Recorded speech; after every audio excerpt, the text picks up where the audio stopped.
Hello all, സുമാസ് കിങ്ഡമിൻ്റെ പുതിയ വ്ളോഗിലേക്ക് എല്ലാവർക്കും സ്വാഗതം. ഇന്നത്തെ വീഡിയോ എന്ന് പറയുന്നത് ഞങ്ങളുടെ റീസെൻ്റായിട്ട് കഴിഞ്ഞ ഡൽഹി യാത്രേനെ കുറിച്ചാണ് കേട്ടോ. അപ്പോൾ ഡൽഹിയിലേക്ക് പോകേണ്ട ഒരു കാര്യമുണ്ടായിരുന്നു, അത് ഞാൻ വഴിയേ പറയാം. എന്തായാലും വ്ളോഗിലേക്ക് കിടക്കാം. ഇതാണ് ഡേ 1 എന്ന് നമുക്ക് തുടങ്ങാം. ചെന്നൈ ടു ഡൽഹി ഞങ്ങൾ തമിഴ്നാട് എക്സ്പ്രസ്സിലാണ് ടിക്കറ്റ് ബുക്ക് ചെയ്തത് കേട്ടോ. സെക്കൻഡ് എ സിയിലാണ് ബുക്ക് ചെയ്തിട്ടുണ്ടായിരുന്നത്.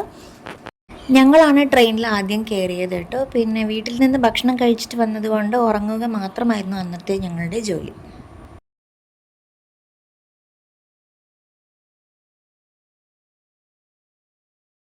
ട്രെയിനിലായതുകൊണ്ടാണോ എന്നറിയില്ല, പിറ്റേ ദിവസം ഞങ്ങൾ രാവിലെ നേരത്തെ എണീറ്റു കേട്ടോ. ഞാനും റോഷനും നേരത്തെ എണീറ്റു. എന്നിട്ട് ഞങ്ങളത് ഇങ്ങനെ സൂര്യോദയം കണ്ടുകൊണ്ടിരിക്കുകയായിരുന്നു. ട്രെയിനിൻ്റെ ജനലിൽ കൂടെ കാഴ്ചകൾ ഇങ്ങനെ കണ്ടുകൊണ്ടിരിക്കാൻ നല്ല രസമാണ് കേട്ടോ. അപ്പോൾ കുറച്ച് നേരം അതൊക്കെ എൻജോയ് ചെയ്ത് ഞങ്ങൾ ഫ്രഷനപ്പായി ബ്രേക്ക്ഫാസ്റ്റ് കഴിക്കാനുള്ള തയ്യാറെടുപ്പെടുത്തു. ഇന്ന് ഞങ്ങൾക്ക് ഇഡ്ഡലിയും ചമ്മന്തിയുമാണ് ബ്രേക്ക്ഫാസ്റ്റ്. അപ്പോൾ വീട്ടിൽ നിന്ന് പാക്ക് ചെയ്ത് കൊണ്ടുവരികയാണ് ചെയ്തത്. കൂടുതലും എനിക്ക് ട്രെയിൻ ജേർണീസിൽ ഹോംലി ഫുഡാണ് ഇഷ്ടം, അതുകൊണ്ട് പാക്ക് ചെയ്തെടുത്തു മാക്സിമം. ഭക്ഷണം കഴിച്ചതിന് ശേഷം ചെറിയൊരു ഐറ്റ്നറി തയ്യാറാക്കാമെന്ന് വിചാരിച്ചു. അപ്പോൾ എന്തായാലും ഒരു 3 days ട്രിപ്പാണ്, അതിൽ കവർ ചെയ്യാൻ പറ്റുന്ന മാക്സിമം പ്ലേസസ് അതിൽ ഇൻക്ലൂഡ് ചെയ്യാമെന്ന് വിചാരിച്ചു. അങ്ങനെ ഞാൻ പ്ലാനിങ് തുടങ്ങി. വരുമ്പോൾ സ്നാക്സും മിഠായിയും കോലുമിഠായിയും എല്ലാം കരുതിയതുകൊണ്ട് അച്ഛനും അമ്മയ്ക്കും അതൊരു എൻ്റർടൈൻമെൻറ്റായി. ഞങ്ങളുടെ കോലുമിഠായി ഇരുന്ന് സുഖമായിട്ട് കഴിച്ചുകൊണ്ടിരിക്കുകയായിരുന്നു രണ്ടുപേരും. കുറച്ച് കഴിഞ്ഞപ്പോഴേക്കും വാവക്കുട്ടി ഉറങ്ങി. ട്രെയിനിൽ പ്രത്യേകിച്ച് പണിയൊന്നും ഇല്ലാത്തതുകൊണ്ട് ഞാനും അവൻ്റെ ഒപ്പം കുറച്ച് നേരം മയങ്ങി. ഞങ്ങൾക്ക് ഫുഡ് പാക്ക് ചെയ്തിട്ടുണ്ടായിരുന്നു. ഒരു വെജ് താലി മാത്രം ഞങ്ങൾ ഓർഡർ ചെയ്തിട്ടുണ്ടായിരുന്നു, ഫുഡ് എങ്ങനെ ഉണ്ട് എന്നൊന്ന് നോക്കാനായിട്ട്. അപ്പോൾ ഇതാണ്, അതിൽ 2 റൊട്ടി ഉണ്ടായിരുന്നു, പിന്നെ കുറച്ച് ചോറും പരിപ്പ് കറിയും പിന്നെ സാമ്പാറും കാര്യങ്ങളൊക്കെ ആയിരുന്നു. കുഴപ്പമില്ലാത്തൊരു ഫുഡായിരുന്നു. ഊണ് കഴിച്ച് കഴിഞ്ഞ് അച്ഛൻ കുറച്ച് നേരം ഉറങ്ങി. അമ്മയും അനുജനും ഫോണിൽ സിനിമ കണ്ടുകൊണ്ടിരിക്കുകയായിരുന്നു. റോഷൻ ആവട്ടെ അവൻ്റെ ട്രെയിൻ ടോയ്സ് എല്ലാം കരുതിയിട്ടുണ്ടായിരുന്നു, അത് വെച്ച് കളിച്ചുകൊണ്ടിരിക്കുകയായിരുന്നു. കുറച്ച് നേരം ഞാനും ഉറങ്ങി. ഒരു 4:30 ആയപ്പോൾ ടീ ടൈമാണ്. അപ്പോൾ ചായ വാങ്ങി, പിന്നെ ഞങ്ങൾ കരുതിയ ബിസ്ക്കറ്റും വെച്ച് ഞങ്ങൾ ചായ കുടിച്ചു. പിറ്റേ ദിവസം നേരത്തെ എണീക്കാനുള്ളത് കൊണ്ട് ഞങ്ങൾ നേരത്തെ തന്നെ അത്താഴം കഴിച്ച് അന്ന് രാത്രി ഉറങ്ങി.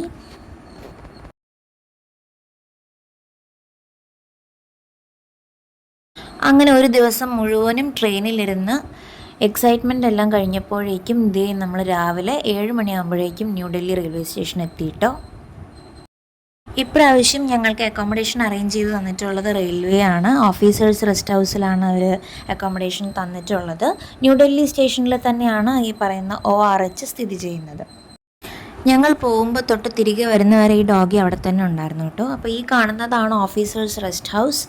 നല്ലൊരു റൂമായിരുന്നു കേട്ടോ, ഒന്നും പറയാനില്ല. റിട്ടയറിംഗ് റൂംസിൻ്റെ അടുത്താണ് ഈ പറയുന്ന ORH എന്ന് പറയുന്ന സ്ഥലം. ഡബിൾ ബെഡായിരുന്നു, പിന്നെ AC റൂമാണ്, പിന്നെ അത്യാവശ്യം വേണ്ട ഫെസിലിറ്റീസൊക്കെ. പിന്നെ ഗവൺമെൻറ് ആയതുകൊണ്ട് നമുക്ക് ആ ഒരു പ്രൈവറ്റ് ലെവൽ പെർഫെക്ഷൻ എക്സ്പെക്റ്റ് ചെയ്യാൻ പറ്റില്ല.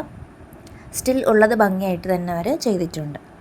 വന്ന ഉടനെ എന്നെ ആകർഷിച്ചത് ഈ നാഷണൽ ഫ്ലാഗ് ആണ് കേട്ടോ. നല്ല ഭംഗിയായിരുന്നു അത് നേരിൽ കാണാനായിട്ട്.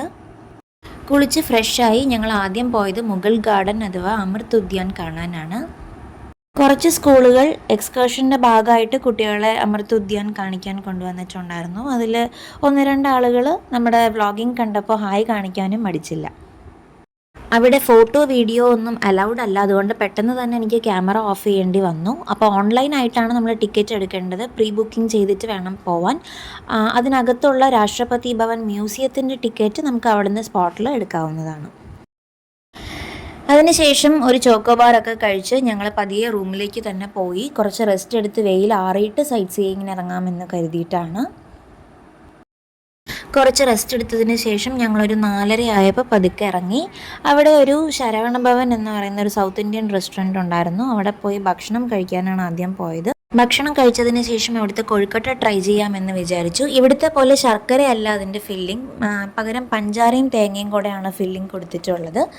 ഭക്ഷണം കഴിച്ചു കഴിഞ്ഞ് ഞങ്ങൾ ഷോപ്പിങ്ങിന് പോകാമെന്ന് വിചാരിച്ചു. കാരണം ഓൾറെഡി കുറച്ച് ലേറ്റ് ആയതുകൊണ്ട് സൈറ്റ് സീയിങ് ഒന്നും അന്നിന് നടക്കില്ല. അപ്പോൾ പാലിക്ക ബസാറിൽ ഷോപ്പിങ്ങിനായിട്ടാണ് അടുത്തതായിട്ട് ഞങ്ങൾ പോയത്. ചെന്നൈയിൽ ഇതിനേക്കാൾ കളക്ഷൻ കണ്ടിട്ടുള്ളത് കൊണ്ട് എനിക്ക് വലിയ ചാമൊന്നും തോന്നിയില്ല. പക്ഷേ ഡൽഹിയുടെ ഒരു മെമ്മറിക്ക് വേണ്ടിയിട്ട് ഞാൻ 1-2 കുർത്തീസ് മാത്രം വാങ്ങി. നല്ല ജാക്കറ്റ് കളക്ഷൻ ഉണ്ട് കേട്ടോ ഇവിടെ, അത് പ്രത്യേകം എടുത്ത് പറയേണ്ടതാണ്. നല്ല ക്വാളിറ്റി ജാക്കറ്റ്സ് ഞാനിവിടെ കണ്ടു. പക്ഷേ ബാർഗെയിനിങ് ചെയ്യേണ്ടി വരും, ആ ഒരു കാര്യം നിങ്ങൾ ശ്രദ്ധിക്കേണ്ടതാണ്. महेश। ഗൈസ് നമ്മളിപ്പോൾ നിൽക്കുന്നത് പാലിക്ക ബസാറിലെ ഷോപ്പ് നമ്പർ 222 കേട്ടോ. ഇവിടെ നല്ല കളക്ഷൻ ഉണ്ട്. കുർത്തി, കുറേ ഡ്രസ്സസിൻ്റെ കളക്ഷൻസ് ഉണ്ട്, ഷോർട്ട് കുർത്തിയുടെ കളക്ഷൻ ഉണ്ട്. അപ്പോൾ ലേഡീസ് വെയറിന് ഇവിടെ വന്നിട്ട് നല്ല ഇതിലെടുക്കാവുന്നതാണ് കേട്ടോ. നല്ല ഡിസ്കൗണ്ടഡ് സെയിലിൽ കിട്ടും. എല്ലാവരും പാലിക്ക ബസാറിൽ വരികയാണെങ്കിൽ ഈ ഒരു ഷോപ്പ് മറക്കണ്ട. ഷോപ്പ് നമ്പർ 222 ആണ്. ഈ സാറിൻ്റെ പേര് മഹേഷ് എന്നാണ്. ഓക്കെ, അങ്ങനെ അല്ലറ ചില്ലറ ഷോപ്പിംഗ് ഒക്കെ കഴിഞ്ഞ് ഞങ്ങൾ പാലിക്ക ബസാറിൻ്റെ തന്നെ മുകളിലുള്ള ഈ ഗ്രൗണ്ടിൽ വന്ന് കുറച്ച് നേരം ഇരുന്നു. തൊട്ടടുത്തുള്ള ഒരു ക്വാളിറ്റി വോൾസ് ഐസ്ക്രീം ഷോപ്പ് കണ്ടപ്പോൾ നേരെ പോയി 4 ചോക്ലേറ്റ് ഐസ്ക്രീം വാങ്ങിയിട്ടുണ്ടായിരുന്നു. ഐസ്ക്രീമൊക്കെ കഴിച്ചു 1 മണിക്കൂറോളം ഞങ്ങൾ അവിടെ സ്പെൻഡ് ചെയ്തു. അങ്ങനെ ഒരു 8 മണിയായപ്പം ഞങ്ങൾക്ക് ആർക്കും വിശപ്പുണ്ടായിരുന്നില്ല. വൈകുന്നേരം നല്ല ഹെവി ആയിട്ട് കഴിച്ചതുകൊണ്ട് ആർക്കും വിശപ്പുണ്ടായിരുന്നില്ല. അങ്ങനെ ഞങ്ങൾ പതിയെ തിരിച്ച് റൂമിലേക്ക് തന്നെ പോയി. എനിക്കിവിടെ ഇഷ്ടപ്പെട്ട മറ്റൊരു കാര്യം, സ്റ്റേഷൻ നിറച്ചും ഇതുപോലുള്ള ഹിസ്റ്റോറിക്കൽ പ്ലേസസിൻ്റെ പിക്ചേഴ്സ് നീറ്റായിട്ട് അവർ ഒട്ടിച്ചിട്ടുണ്ട്. ഈ ദിവസത്തിന് ഒരു പ്രത്യേകതയുണ്ട്. അമ്മയ്ക്ക് ഒരു അവാർഡ് കിട്ടിയിട്ടുണ്ട്. അവാർഡ് വാങ്ങാനാണ് ഞങ്ങൾ മെയിനായിട്ട് ഡൽഹിയിൽ വന്നത്. അപ്പോൾ ഇന്നാണ് ആ അവാർഡ് തരുന്ന function. Department of pensioners and pensioners welfare നൽകുന്ന അനുഭവ് അവാർഡാണ് അമ്മയ്ക്ക് കിട്ടിയിട്ടുള്ളത്. സ്പെഷ്യൽ ജൂറി പരാമർശമാണ് അമ്മയ്ക്ക് ലഭിച്ചിട്ടുള്ളത്. സെൻട്രൽ ഗവൺമെൻറ്റിന് കീഴിലുള്ള എല്ലാ ഡിപ്പാർട്ട്മെൻറ്റ്സിൽ നിന്നും റിട്ടയർഡ് എംപ്ലോയീസ് കൊടുക്കുന്ന ആഫ്റ്റർ റിട്ടയർമെൻറ്റ് റൈറ്റപ്പ്, അവരുടെ വർക്ക് ലൈഫിലുള്ള എക്സ്പീരിയൻസസ്, ചാലഞ്ചസ്, അവരെങ്ങനെ അത് ഓവർകം ചെയ്തു എന്ന് ഒരു റൈറ്റപ്പ് ബേസ് ചെയ്തിട്ട് ആ റൈറ്റപ്പിൻ്റെ കോമ്പറ്റീഷൻ വെച്ചിട്ടാണ് ഇവർ ഈ അവാർഡ് കൊടുക്കുന്നത്. ഓൾമോസ്റ്റ് 80,000 എൻട്രീസിൽ നിന്നാണ് അമ്മയെ സെലക്ട് ചെയ്ത് വിന്നറാക്കി പ്രഖ്യാപിച്ചിട്ടുള്ളത്. അപ്പോൾ ഇന്ത്യയിൽ തന്നെ ടോപ്പ് 15 എൻട്രീസിൽ അമ്മയുടെ എൻട്രി വന്നു. അതുകൊണ്ടാണ് ഈ അവാർഡ്. അപ്പോൾ ഈ വർഷത്തെ അനുഭവ അവാർഡീസിൽ അമ്മയും ഒരാളാണ്. कार्यों के लिए DRM पुरस्कार से सम्मानित Shrimati ji Swarnalatha, chief office superintendent, ministry of railways.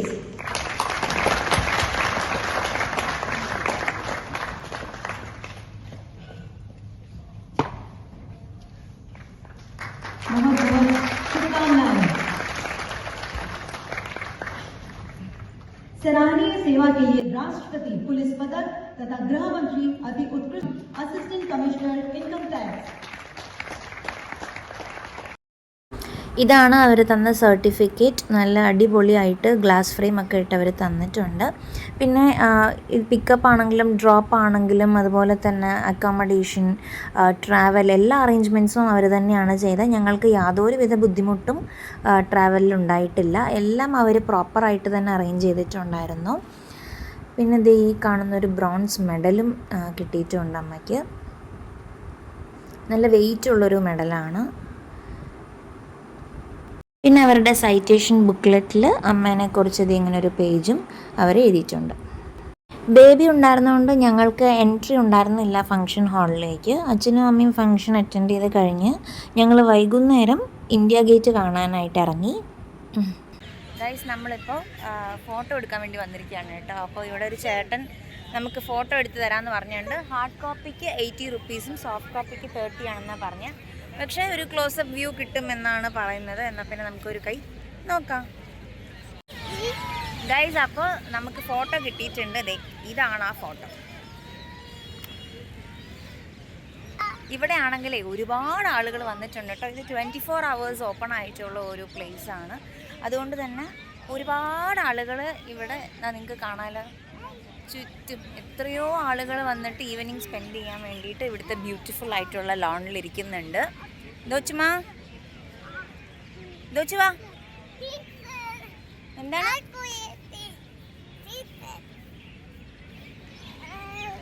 Roshan എല്ലാവരോടും ഇന്ത്യ ഗേറ്റ് വിസിറ്റ് ചെയ്യാനാണ് പറഞ്ഞത്.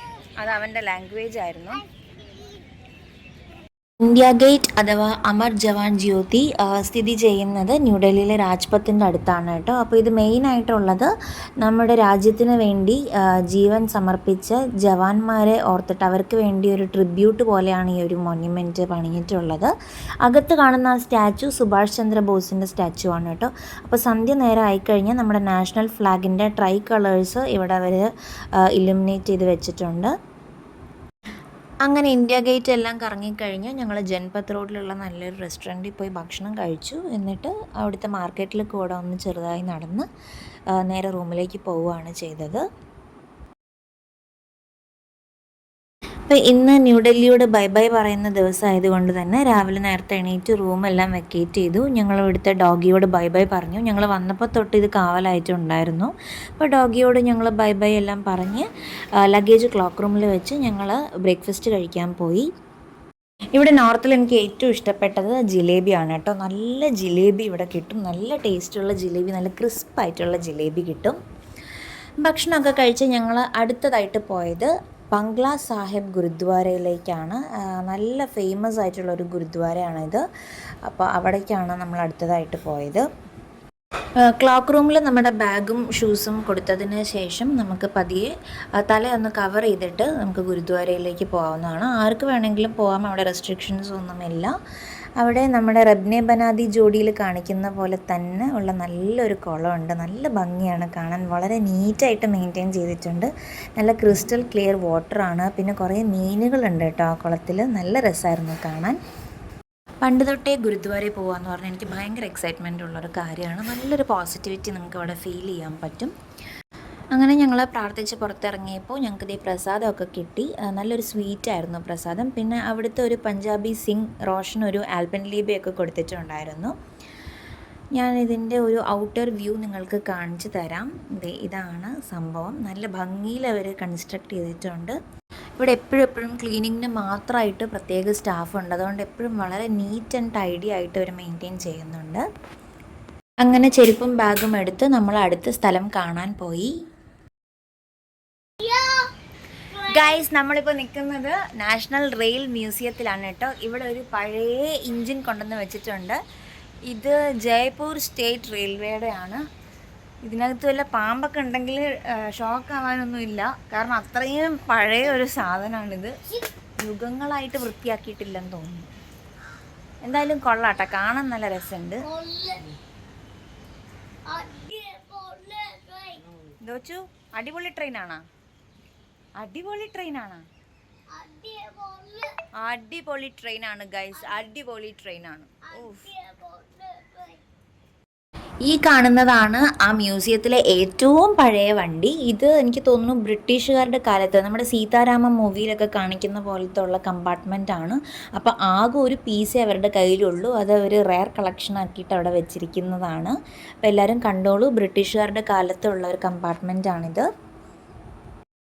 കുറച്ചങ്ങോട്ട് നടന്ന് നീങ്ങിയപ്പോൾ അതേ ഒരു പ്ലാറ്റ്ഫോമും ഒരു ടോയ് ട്രെയിനും കണ്ടു. ഇവിടെ ഒരു ചേട്ടൻ അതിനകത്ത് നിന്ന് കുറേ നേരമായി സർക്കസ് കാണിച്ചുകൊണ്ടിരിക്കുകയായിരുന്നു. എന്തോ വീഡിയോ എടുക്കുകയാണെന്ന് തോന്നുന്നു.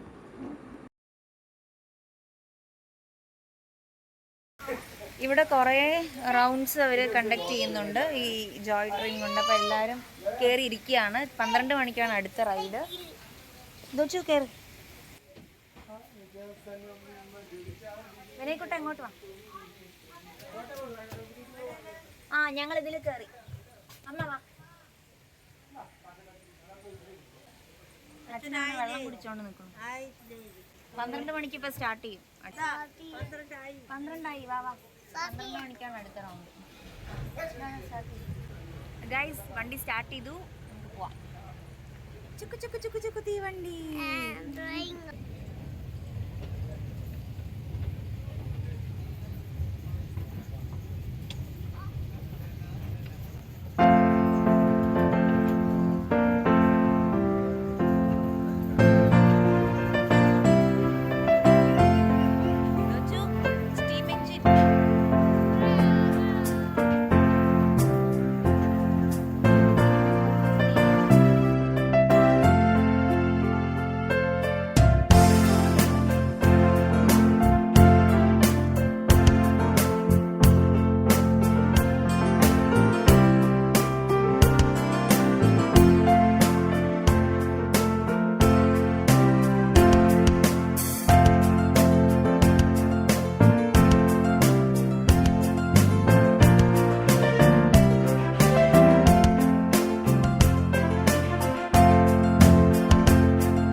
അങ്ങനെ റെയിൽ മ്യൂസിയം കണ്ടു കഴിഞ്ഞ് ഞങ്ങൾ നേരെ പോയത് ഇന്ദിരാഗാന്ധി മ്യൂസിയം കാണാനാണ്.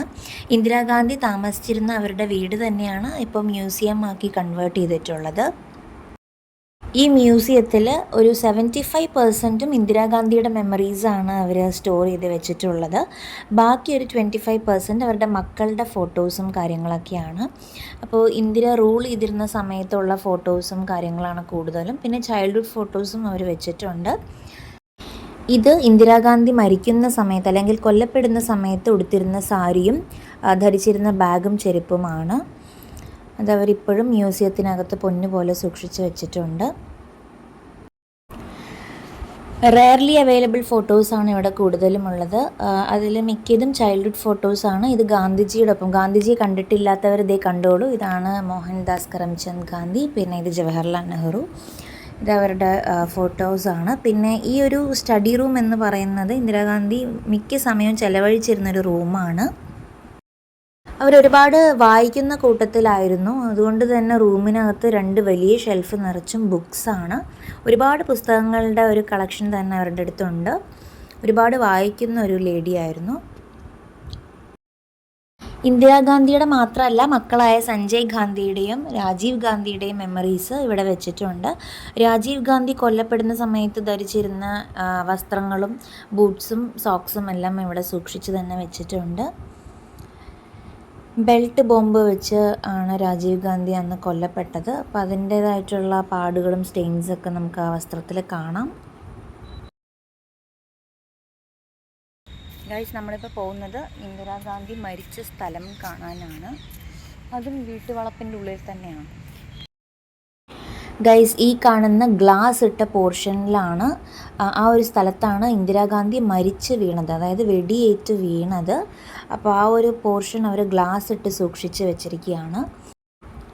അവർ വളരെ കറേജിയസ് ആയിട്ടുള്ളൊരു ലേഡി ആയതുകൊണ്ട് തന്നെ സ്വന്തം മരണം അവർ മുൻകൂട്ടി കണ്ടിട്ടുണ്ടായിരുന്നു എന്നാണ് ഇവിടെ എഴുതി വെച്ചിട്ടുള്ളത്. അങ്ങനെ മ്യൂസിയം കണ്ടു കഴിഞ്ഞ് നമ്മൾ രാഷ്ട്രപതി ഭവൻ പാർലമെൻറ്റാണ് കാണാൻ പോകുന്നത്. പക്ഷേ അങ്ങോട്ട് എൻട്രി ഇല്ല, അവിടെ കർഫ്യൂ ഏർപ്പെടുത്തിയിട്ടുണ്ട്. കുറേ കാലമായി എന്നാണ് ആ പോലീസുകാരൻ പറഞ്ഞത്. അങ്ങനെ ഞങ്ങൾ ഒരു നോക്ക് മാത്രം കണ്ടു. പുതിയ പാർലമെൻറ്റിനേക്കാളും എനിക്കിഷ്ടമായത് പഴയ പാർലമെൻറ്റിൻ്റെ മോഡലാണ് കേട്ടോ. പിന്നെ വിശന്ന് തുടങ്ങിയപ്പോൾ തൊട്ടടുത്തുള്ള മെക്ഡിയിൽ പോയി ഞങ്ങൾ ബർഗേഴ്സും ഫ്രഞ്ച് ഫ്രൈസും വാങ്ങി കഴിച്ചു. അത്യാവശ്യം നല്ലൊരു മീലായിരുന്നു അത്. ഭക്ഷണം കഴിച്ച് ഞങ്ങൾ അടുത്തത് കാണാൻ പോയത് അഗ്രസിൻ ക ബാവോലി ആണ്. ബാവോലി എന്ന് പറഞ്ഞു കഴിഞ്ഞാൽ ഒരു സ്റ്റെപ്പ് വെല്ലാണ് അവർ ഉദ്ദേശിക്കുന്നത്. അതായത് വെള്ളം സൂക്ഷിച്ച് വയ്ക്കാനുള്ള ഒരു തരം കിണറാണ് ഈ ബാവോലി എന്ന് പറയുന്നത്. ഇത് കൺസ്ട്രക്റ്റ് ചെയ്തിട്ടുള്ളത് എബ്രാഹിം ലോധിയുടെ പീരീഡിലാണ്. തുഗ്ലക് ഡൈനാസ്റ്റിയൊക്കെ ഉണ്ടായിരുന്ന സമയത്താണ് ഇത് കൺസ്ട്രക്റ്റ് ചെയ്തിട്ടുള്ളത്. അപ്പോൾ ബാവോലിക്ക് ബൈ ബൈ പറഞ്ഞ് നമ്മൾ അടുത്തത് പോകുന്നത് ജന്തർ മന്തർ കാണാനാണ്. ഇന്ത്യയിൽ തന്നെ 5 സ്ഥലങ്ങളിലാണ് ജന്തർ മന്തർ സ്ഥിതി ചെയ്യുന്നത്. അതിലൊന്നാണ് ന്യൂഡൽഹിയിലുള്ളത്. പണ്ട് കാലത്ത് പ്ലാനറ്ററി മൂവ്മെൻറ്റ്സും മറ്റു കാര്യങ്ങളെല്ലാം റെക്കോർഡ് ചെയ്യാനും മെഷർ ചെയ്തെടുക്കാനും വേണ്ടിയിട്ടാണ് ജന്തർ മന്തർ അവർ കൺസ്ട്രക്ട് ചെയ്തെടുത്തത് കേട്ടോ.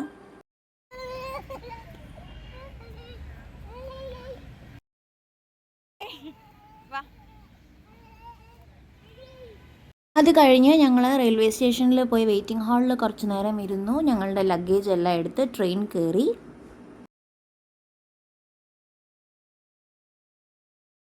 പിറ്റേന്ന് ഞങ്ങൾ കുറച്ച് വൈകിയാണ് എണീറ്റത്. റോഷൻ നേരത്തെ നല്ല കുട്ടിയായി എണീറ്റ് ബ്രെഡും ജാമൊക്കെ കഴിച്ചു. ഇതേ ജാം ബോക്സൊക്കെ കാണിക്കുന്നുണ്ട് അവൻ. ഞാൻ വൈകി എണീറ്റത് കൊണ്ട് നേരെ ലഞ്ച് കഴിക്കാമെന്നാണ് വിചാരിച്ചത്. അങ്ങനെ ഞങ്ങൾ ലഞ്ച് പുറത്തുനിന്നാണ് ഇപ്രാവശ്യം ഓർഡർ ചെയ്തത് കേട്ടോ. അപ്പോൾ നാഗ്പൂർ എത്തിയപ്പോൾ ലഞ്ച് വന്നു. നല്ല ലഞ്ചായിരുന്നു, നല്ല വെറൈറ്റി ലഞ്ചായിരുന്നു, എനിക്കിഷ്ടപ്പെട്ടു. വെജ് താലിയാണ് ഓർഡർ ചെയ്തത്. അപ്പോൾ പതിവിൽ നിന്ന് വ്യത്യസ്തമായിട്ട് റൊട്ടിക്ക് പകരം ഞങ്ങൾക്ക് ചന ഭട്ടൂരയാണ് കിട്ടിയത്. പിന്നെ ചോറും കറികളും, പിന്നെ കർഡ് റൈസ്, ലെമൺ റൈസ്, അങ്ങനെയുള്ള കുറച്ച് കാര്യങ്ങൾ, സാലഡൊക്കെ ഉണ്ടായിരുന്നു. മൊത്തത്തിൽ എനിക്ക് ഇഷ്ടപ്പെട്ടു കേട്ടോ. നാഗ്പൂരിലെ വെജ് താലി കൊള്ളാം, നല്ല രസമുണ്ടായിരുന്നു.